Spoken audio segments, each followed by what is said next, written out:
Hi, I am Parmila. I'm Nepalese and I have been staying in Hong Kong since 2005. Back in Nepal, people usually have their own house, but over here, only extremely rich people can afford a house of their own. This was something new to me.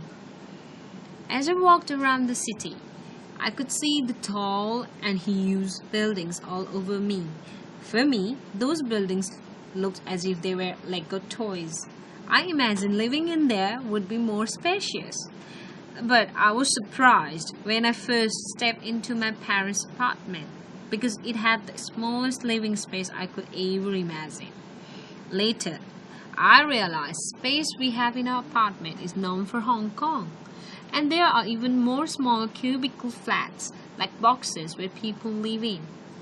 Other interesting part of my experience was finding a flat. It was in a way like shopping, as I could find lots of property agencies bargaining with tenants and landlords. Even I had to look at all those flats shown to me, and I had to make a choice. I had never done this before back in my country.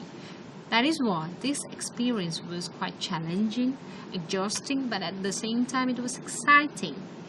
It gave me a chance to explore various flats built with different living spaces. Then I could picture the living styles of people in Hong Kong. Yet, I would like to point that approaching those property agents was not easy. It was bizarre. Usually, the first question I was asked by the agent was, "What is your ethnicity?" rather than what kind of flats you are looking for.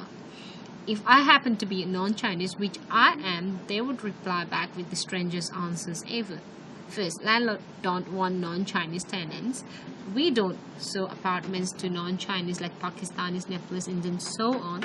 Least direct answer was, "How much is your budget?"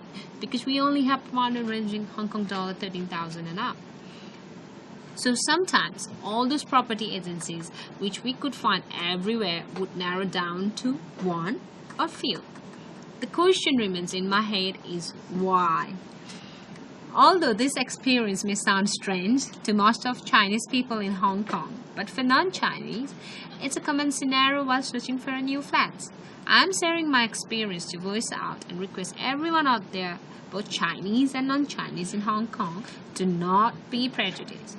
We should not judge whole community with bad experience. One bad experience happened in one's life, as we all are Hong Kongers and we love Hong Kong.